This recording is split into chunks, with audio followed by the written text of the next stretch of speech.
Olá, meus amados irmãos, eu vos cumprimento com a santa e gloriosa paz do nosso amado Salvador Jesus Cristo. Aqui é o vosso amigo, pastor Daniel Rosa Dutra. No domingo, dia 15 de junho de 2025, estaremos estudando a lição de número 11, que tem como título A Intercessão de Jesus pelos Discípulos. Lembra você que estamos estudando neste trimestre sobre E o Verbo se fez carne, Jesus, sob o olhar do apóstolo do amor. A leitura diária de segunda-feira, dia 9 de junho, tem como título Uma oração que revelou o coração do Pai. O texto escolhido foi Evangelho segundo escreveu João, capítulo 17, versículo 1 a 5, que diz: Jesus falou assim e levantou seus olhos ao céu e disse: Pai, é chegada a hora. Glorifica teu filho, para que também o teu filho te glorifique a ti, assim como lhe deste poder sobre toda a carne, para que dê a vida eterna a todos quantos lhe deste. E a vida eterna é esta, que te conheçam a ti só por único Deus verdadeiro e a Jesus Cristo a quem enviaste. Eu glorifiquei-te na terra, tendo consumado a obra que me destes a fazer. Agora glorifica-me tu, ó Pai, junto de ti, com aquela glória que tinha contigo antes que o mundo existisse. Meus amados, em seu ministério Jesus fez muitas orações. Há cerca de 20 referências nas quais vemos o Filho de Deus em oração. Citaremos algumas. Em Lucas capítulo 3, versículo 21, Jesus orou no seu batismo.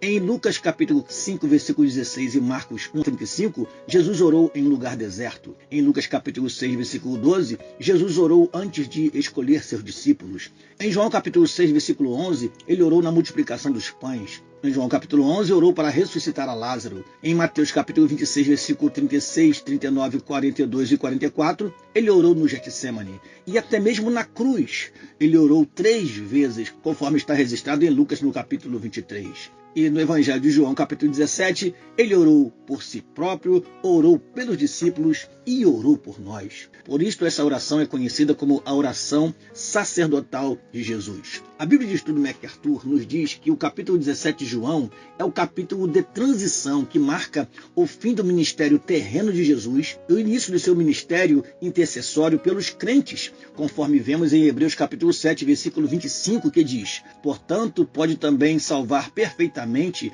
os que por ele se chegam a Deus, vivendo sempre para interceder por eles. Ou seja, temos aqui o ponto de intercessão entre o ministério profético de Jesus e o seu ministério sacerdotal. Durante seu ministério profético, ele obedeceu e glorificou o Pai. Agora era chegada a hora de o Pai glorificar o Filho, e isso aconteceria através da sua morte, que é a grande prova do amor de Deus pela humanidade.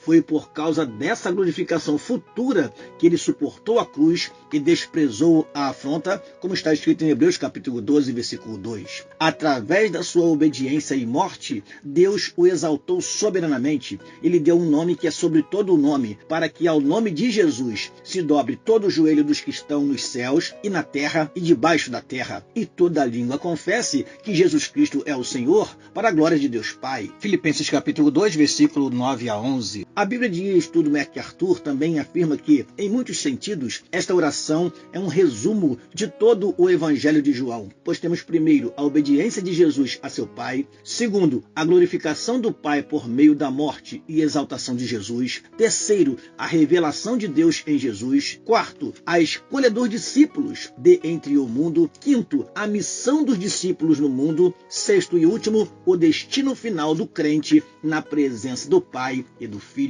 Jesus orou pelos discípulos e por nós, para que estivéssemos em sua presença, no versículo 24, pela nossa proteção, no versículo 15, pela nossa santificação, no versículo 17, e pela nossa união, nos versículos 20 e 21. O amor de Deus é mais uma vez revelado nos últimos 3 versículos deste capítulo, que diz: Pai, aqueles que me destes, quero que, onde eu estiver, também eles estejam comigo, para que vejam a minha glória, que me deste, porque tu me amastes antes da fundação do mundo. Pai justo, o mundo não te conheceu, mas eu te conheci, e estes conheceram que tu me enviaste a mim. E eu lhes fiz conhecer o teu nome, e lhe o farei conhecer mais, para que o amor com que me tens amado esteja neles, e eu neles esteja. João capítulo 17, versículo 24 a 26. Deus nos abençoe, em nome de Jesus. Amém.